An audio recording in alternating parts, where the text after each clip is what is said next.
Good morning dear student.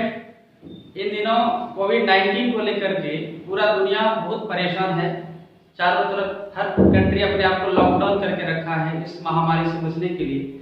हमारे देश में भी इससे बचने का कई प्रयास किया जा रहा है और गवर्नमेंट के द्वारा पूरी कंट्री में लॉकडाउन किया गया। इसको लेकर के खास करके जो स्टडी पे जो इफेक्ट पड़ा है और भी बहुत सारी चीजों पे पड़ा है, स्टडी पे भी बहुत ज्यादा प्रभाव पड़ा है। हम लोग अभी तक बहुत सारा कोर्स को कंप्लीट कर लिए होते, हाफ कोर्स तो लगभग कंप्लीट हो गया होता, लेकिन इस वजह से नहीं हो पा रहा था। तो आप लोग कभी इस बात से जरा से भी चिंतित नहीं होंगे कि कोर्स कंप्लीट नहीं होगा। कोर्स कंप्लीट होगा। अब हम लोग को ज्यादा एफर्ट लगाने की जरूरत है। तो आज से हम लोग भी क्लास स्टार्ट कर रहे हैं और ऑनलाइन ही क्लास होगा अभी तत्काल, जब तक कि सामान्य स्थिति नहीं हो जाता है। तो आप लोग इस बात से परेशान नहीं होना कि ऑनलाइन क्लास में छूट जाएगा या अच्छा से समझ नहीं पाएंगे। आपको कंप्लीट रूप से तैयार किया जाएगा, हर एक क्वेश्चंस को टच किया जाएगा, जो भी प्रॉब्लम आएगा उसको हम लोग फिर से क्लियर करेंगे आराम से। जैसे क्लास होता था, जनरल क्लास करते थे हम लोग, उसी तरह से हम लोग क्लास करेंगे, कोई प्रॉब्लम नहीं आएगा। चलिए आज हम लोग स्टार्ट करते हैं पॉलिनोमियल चैप्टर। पॉलिनोमियल चैप्टर को हम लोग डिस्कस करेंगे आज। पॉलिनोमियल, पॉली मींस होता है मेनी, नोमियल मींस होता है टर्म्स, मतलब ऐसा अलजेब्रिक एक्सप्रेशन जिसमें बहुत सारा टर्म्स हो, उसको हम लोग कंसीडर करेंगे polynomial. An algebraic expression which has many terms called polynomial. It means ये हुआ algebraic expression 2x square plus 3x plus 4 आपके सामने में है 2x square plus 3x plus 4। इसमें से आपको यहाँ पे x नजर आ रहा है, यहाँ पे x नजर आ रहा है, यहाँ पे x नजर नहीं आ रहा। जो भी वेरिएबल टर्म होगा उसका न्यूमेरिकल वैल्यू चेंज होते रहेगा। इट मींस उसका डिग्री नेचुरल नंबर में आएगा। इट मींस 1 हो सकता है, 2 हो सकता है, 3 हो सकता है, 4 हो सकता है, अप टू इंफिनिट हो सकता है। और जो कांस्टेंट टर्म है उसका डिग्री 0 होगा। क्या होगा? डिग्री 0 होगा। और हम लोग जो जिसका न्यूमेरिकल वैल्यू चेंज होगा उसको हम लोग वेरिएबल टर्म में कंसीडर करते हैं, वेरिएबल टर्म। और जिसका न्यूमेरिकल वैल्यू चेंज नहीं होगा उसको हम लोग कांस्टेंट टर्म में कंसीडर करते हैं, constant term. The combination of constant and variable term is called algebraic expression and algebraic expression which has many terms called polynomial. मतलब कांस्टेंट और वेरिएबल का कॉम्बिनेशन कहलाता है अलजेब्रिक एक्सप्रेशन।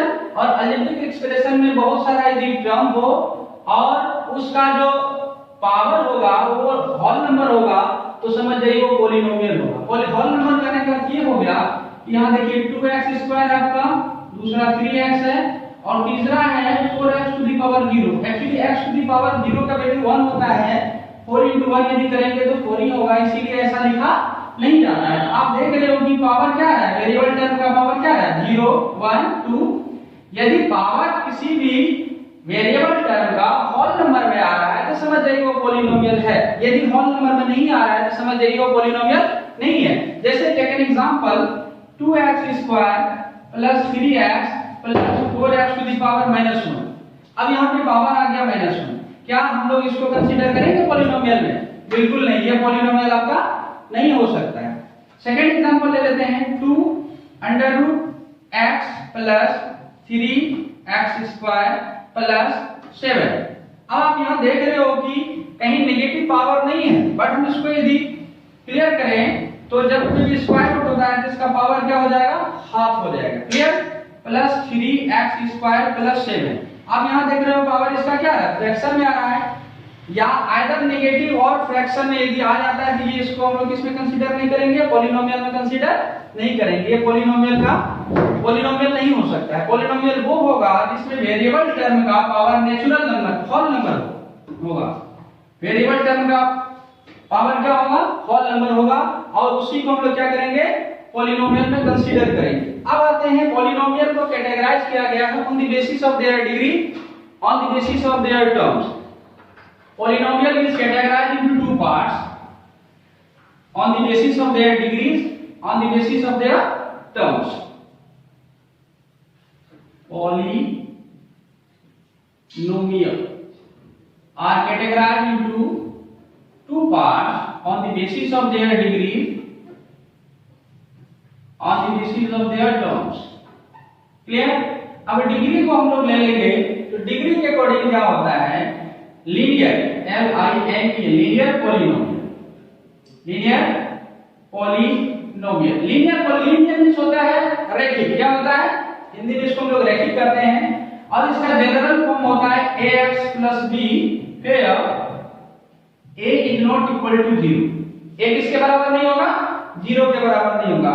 इसको हम लोग ये न्यूमेरल फॉर्म में लेंगे तो 2x + 3 भी हो सकता है, ठीक है, 7y + 8 भी हो सकता है, मतलब वेरिएबल टर्म कोई भी हो सकता है x y z, हम इसको क्या कहेंगे लीनियर पॉलिनोमियल में कंसीडर करेंगे। अब बात आती है कि हम इसका ग्राफिकल रिप्रेजेंटेशन करेंगे, ग्राफ में रिप्रेजेंट करेंगे इसको, तो ये जो हॉरिजॉन्टल लाइन है उसको x एक्सिस करते हैं और वर्टिकल लाइन को y एक्सिस करते हैं, जहां एक दूसरे को इंटरसेक्ट करता है उसको ओरिजिन वो से कंसीडर किया जाता है।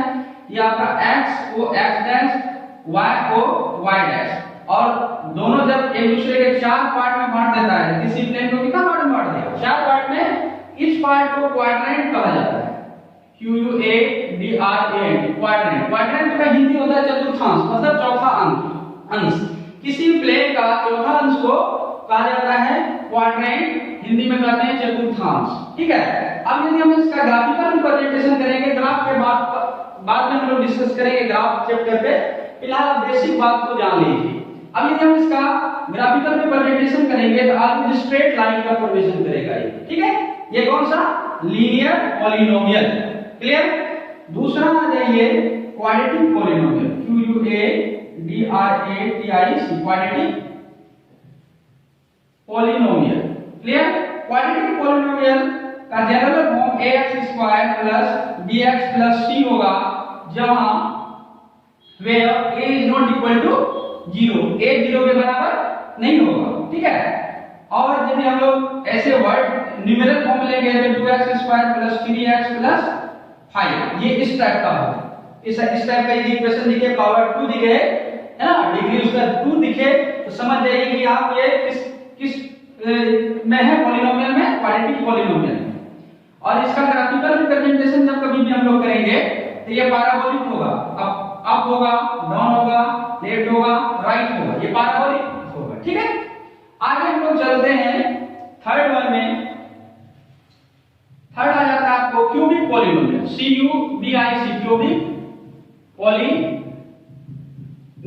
क्यूबिक मतलब होता है जिसका की पावर 3 हो, और इसका जनरल फॉर्म होगा ax³ + bx² + cx + d। a is not equal to 0, condition same है, बाकी 0 हो सकता है लेकिन a 0 नहीं होगा। a ऑलवेज क्या होगा, नेचुरल नंबर होगा, 1 2 3 नेगेटिव भी हो सकता है, 0 के अलावा कुछ भी हो सकता है। ऑल इंटीजर्स में 0 को हम लोग हटा दें तो बाकी ये सब कुछ हो सकता है ना, लेकिन 0 नहीं हो सकता है। अब हम लोग इसको जान लिए। अब इसका ग्राफिकल रिप्रेजेंटेशन हम यदि करेंगे तो ये वेव का फॉर्मेशन करता है, ठीक है, जैसे इस तरह से आइदर x एक्सिस और y एक्सिस को 3 टाइम्स इंटरसेक्ट करेगा, कितना टाइम, 3 टाइम्स इंटरसेक्ट करेगा।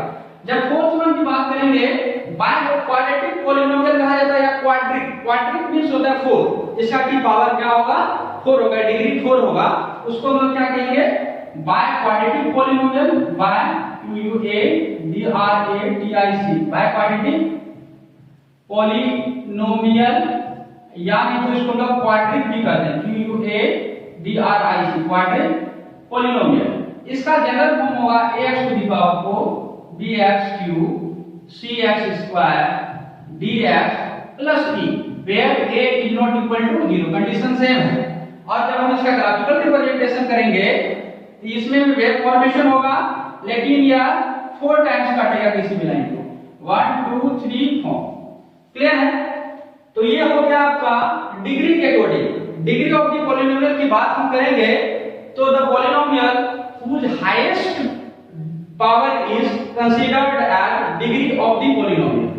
अब हम बात करेंगे डिग्री ऑफ द पॉलिनोमियल के बाद बात होगी टर्म्स की, है ना। अब टर्म के अकॉर्डिंग कितना पार्ट्स में बांटा गया है उसको हम लोग देखते हैं। टर्म्स के अकॉर्डिंग भी 3 पार्ट में बांटा गया, ठीक है। The first one is monomial. Mono means होता है 1, मोनोमियल, मोनो मींस होता है 1, जस्ट लाइक ax के टर्म में होगा, एग्जांपल में ले लेते हैं, जैसे 2x हो गया, 3y हो गया, अलग अलग, ये अलग अलग इजी रहेगा। सिंगल टर्म रहेगा तो उसको लोग मोनोमियल कहेंगे। Single term is considered as monomial. The second one is binomial. Binomial two terms होगा, 2x plus 3 constant, either constant or variable, it doesn't matter. The third one is trinomial. Trinomial 3 होगा, 2x square plus 3x plus 5। and last one हम लोग consider करेंगे multinomial बोलो या polynomial बोलो, both are same. इसको हम लोग पॉलिनोमियल बोलते हैं, पॉलिनोमियल। इसमें भी बहुत सारा टर्म्स हो सकता है, जैसे 2x³ plus 3x square plus 4x plus 5, कुछ भी हो सकता है। क्लियर हो गया? यहां तक तो हम लोग जान लिए। अब हम लोग आते हैं बेसिक बात पे, है ना। अब बेसिक में से हम क्या बन जाता है कि डिग्री किसको बोलेंगे, कोफिशिएंट क्या होता है, वेरिएबल क्या होता है, कांस्टेंट क्या होता है, ये तो आप लोगों ने पढ़ा और आगे हम लोग जानेंगे। जैसे एग्जांपल ले लेते हैं आपको, जैसे 2x² plus 3x plus 5। Clear है? x यहाँ पे वेरिएबल टर्म है ना, और ये यहाँ पे आपका कांस्टेंट टर्म है। ये भी हो गया वेरिएबल टर्म, ये भी वेरिएबल टर्म और ये कांस्टेंट टर्म। अब यहाँ पे 5 है, 3 है एंड 2 है। ये जो न्यूमेरिकल वैल्यू है, न्यूमेरिकल वैल्यू को कहा जाता है कोएफिशिएंट। क्या कहा जाता है? कोएफिशिएंट, कोएफिशिएंट वैल्यू क्या कहा जाता है? इसको हिंदी में कहते हैं गुणांक। गुना क्या हुआ? अंक। मतलब वेरिएबल टर्म के साथ में जो भी न्यूमेरिकल वैल्यू होगा वो कंसीडर्ड किया जाएगा आपको कोएफिशिएंट में। किससे कंसीडर किया जाएगा? कोएफिशिएंट में। अब एक वर्ड आ जाता है degree, degree of the polynomial. Degree of the polynomial का क्या किसको कहा जाएगा? The highest value, the highest value of, या पावर कह सकते हैं, the highest power of the variable terms in a polynomial, in a polynomial called degree of the polynomial। तो क्या आप लोगों को यहां तक कहीं कोई कंफ्यूजन हुआ है क्या? आप यहां तक तो आप क्लियर हो सकते हैं, पॉलिनोमियल का बेसिक बात आपको पता चल गया है। अब हम लोग चर्चा करेंगे एनसीईआरटी आरएस ग्रुप, कोई भी बुक को पिक करेंगे और इससे क्वेश्चंस को बनाएंगे। इसके लिए आप नेक्स्ट वीडियो में मिलिए। यहां तक के लिए